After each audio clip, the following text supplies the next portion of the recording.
Welcome to my Gardening Simplified YouTube channel. We're going to start out a new year here, so kind of keep up with us. If you like the video series, just click like, subscribe, and you can click the bell if you want to be notified whenever the next one comes out. Hope you enjoy it. Okay, we're going to call this season 1. We did a little bit last year, but we kind of come in the middle. This year we're going to start out at the beginning of the season, and I'll kind of show you how we start out, and I'll show you some of the vegetables that were put out in the fall so you can see how they do. Okay, this is the garlic that we had planted back in November. We planted the cloves. They always plant it in the fall. Now it does need some weeding. I'm not going to say it doesn't. Of course, we'll start doing that here now that it's warming up. And by warming up, I say this morning it's 39 degrees. This is February 1st. We're going to go ahead and plant potatoes. Now, last fall we tilled in the garden.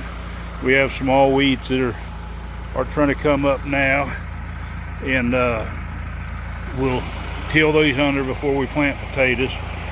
We actually have, this is our multiplying onions or bunching onions. Now they don't look like much right now, but they'll start coming on with the new onions off these ones that we set out last fall. So we won't mess with that. We'll just till the rest of this, and then we'll go through the process. We're going to go ahead and plant potatoes today. The ideal date that I always plant is February 15th, but you can start planting now. If it's too cool, they're not going to start coming up, but they ought to get on their way, and we'll explain more about that later. Okay, now I didn't bother tilling up the whole garden. In fact, I tilled up more than I needed because I always want it fresh tilled whenever I get ready to start planting other things later on.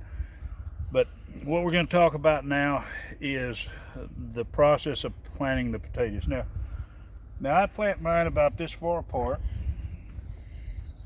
I put about a tablespoon of this is triple 13, that's normally what I use, but about a tablespoon. Now we'll mix this around, and we're going to cut these onions. Cut these potatoes. When you get seed potatoes, you want eyes. Now they don't necessarily have to be big eyes like this. They can be just small eyes, but you do want eyes on your potatoes. So if someone's selling seed potatoes and you don't have little eyes on them, chances are it's going to be a while before these come up. Now, whenever you cut these, people have different methods of cutting these, and I'll show you that. I do want to explain that this is early that we're planting these. It's in the planting season, but it is early. But if your potatoes come up and you're going to have a freeze, you just go out there with your hoe, cover them completely up with dirt, and then they'll come back out afterwards. It's not going to hurt them at all. In fact, normally we pull dirt up around them because the potato only produces new potatoes above this seed that you plant. It doesn't produce them down below it. So the more dirt you have up above it, whether you pile it 3 foot tall or whatever, that's where your potatoes are going to be growing from. So realize that. Now when I cut potatoes, I don't necessarily have to have a big piece of potato. A lot of people say let these dry and cure. I've grown potatoes for a long time. I've never had that problem. What I'll do is I make sure that I have good eyes on it, and I'll cut it, and even if I wanted to, I could cut this smaller just where I had one eye. And then we'll put these in the hole, and then we'll cover them up. And that's it. I mean, there's nothing else to do until they start coming up. If you get a whole lot of water, like you're planting them later, chances is your potatoes are going to rot. They're not going to come up. I had a second crop that I was going to grow last year, and I didn't have any of them come up, but we had a whole lot of water. So realize this. Right now, early in the year, February, we'll get occasional rain, but we don't get the bulk of our rains that you would get closer to spring. So what I'm going to do is I'll go ahead and plant these, and then later on in another video I'll come back and I'll show you how they're doing, whether I have to pull dirt or whatever, if it's going to get cold or whichever way on that. And one more thing I forgot to mention. Now, don't plant this with this up. You want to plant your eye where it's in the direction you want the plant to grow.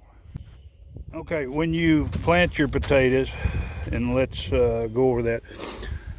What you do is you stir that fertilizer in good. You don't want a bunch of fertilizer by your potato cut.